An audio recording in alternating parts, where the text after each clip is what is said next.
Ecco, yeroo baay'ee mata.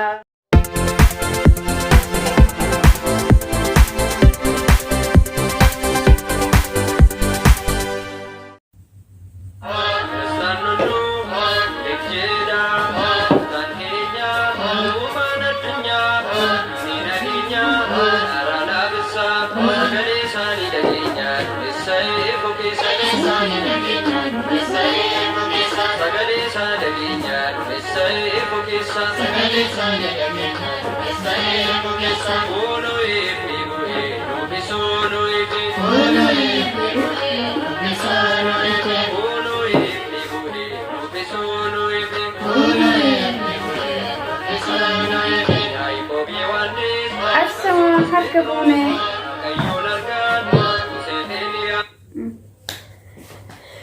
Hai, shamarka fuune daawwattootaa fi hordoftoota Taaddalatuuf. Akkam jirtan nagaa keessan fayyaa keessanidha. Jirra nagaa keenya sinin jennee har'a immoo deebinee dhufnee jirra. Har'a qophii addaatiin deebinee dhufnee jira. Oduusatti dabreenii akka arshama akkam jirtu kabajamtoota fi hordoftoota Taaddalatuuf nagaa keessanii nuti nagaa keenya galata rabbii. Har'a sagantaa biraatiin deebinee dhufnee jirra. Akkuma agartan kinoo akkanatti wayya hooyyee faarfachaa jirra. Kanaafiyyu ayyaana buhee taphachaa jirra. Baga isiniin gahe baga walumaan nu gahe isiniin jenna. Baga geessan hundi keessanuu hordoftoonni keenya biyya alaatii fi biyya keessa maal jedhama garuu biyya alaa keessa kan jirtanii hundi keessanii baga isiniin gahe. Ayyaanni kun ayyaana gaarii kan jaalala kan tokkummaa nuuf haa ta'u. Kanaafiyyu kan bara naannoo gahe bara dhufuunis nu haa gahu. Kan immoo ayyaana buhee nu agarsiise akkasumas xooma bilchaataa Oma kana nagaan ibsise kara bara 2015 nu arsha gaggara bara hara darbe mo masqalaan nu agafusin jenna na hundi keessanii bakka jirtanitti nu waliin buhara arra qophii adda finne jirra ayyaana buhee faarfachuuf jenna akkuma nu agartan kana kinooyi kanaafiyyu isinillee koota isin jennee jirra daabboon illee jira waan farsoon jira koota daabboon nyaadha wanni dhawaan jiru jira isin jenna warri maatii nuuf hin taane subscribe gochaa gara maatiitti dabala maatiin asumaan waliin fataatti jedha. Viidiyoo amma dhumaatti ilaalaa itti bohaartanii kanaafiyyu waliin tura eessayyuu naqinaa buhee waliin faarfanna waan ta'eef waliin tura siniin jenna. Bakka jirtanitti ayyaana gaarii waliin tura. Subscribe like godha. Ayyaa itti fufaayi jedha.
Galatoma.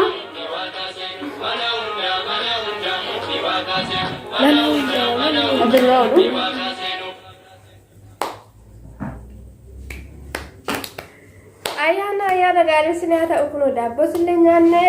Akka waliin bohaartan abdii baay'ee fataa jenne nuti akkuma akkanatti gammannee sitti dabarsines gizee biyya keenyattis gaaddeemu hundi keenyayyuu akka nagaa biyya keenyatti gaadlee beeksisa keenya hojii sabsab jennee bakka tokkotti akka dabarsinu waaqayyo nu gargaaru siniin jedha. Anaafiyyuu waggaa nu ga'u. Anaaf silleen immoo achittis nama wal biraan naafne nu godhu. Isadha waaqayyo nagaa gara biyya keenyaas illee nagaan nu galchee barana asiin akkatti waliin kabajne bara maatii keenya gidduutti. Sirri garuu aneefsi barana bichaa miti. Bara dhufnee mana tokkotti dhufnee. Yeroo baay'ee waliin kabajnee jirra. Indee nama kaleessa wal bara nu goote jirta. Kanaafiyyuu jechuudha yeroo baay'ee waliin dabarsinee baranas immoo waliin dabarsinee jira. Bara girees nama waliin dabarsumu waaqayyo nu haa godhu. Kanaafiyyuu dhugaa ayyaana gaarii isiniif haa ta'u bakka jirtanitti baay'ee isin jaalanna baay'ee isin kabajna. Waan waliin turtaniif guddaa galatoomaa isin jenna ayyaana gaarii.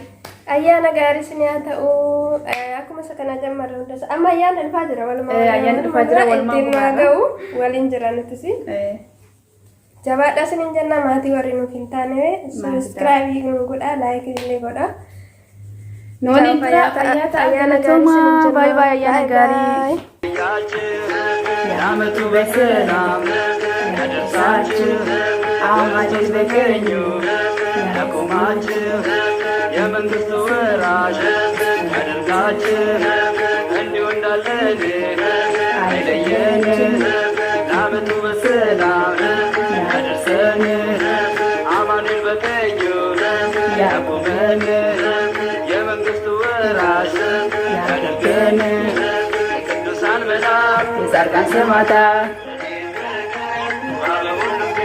የቅዱሳን መላእክት የጻድቃን ሰማዕታት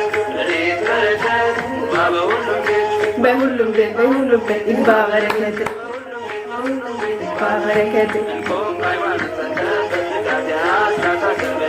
ፈያኑታ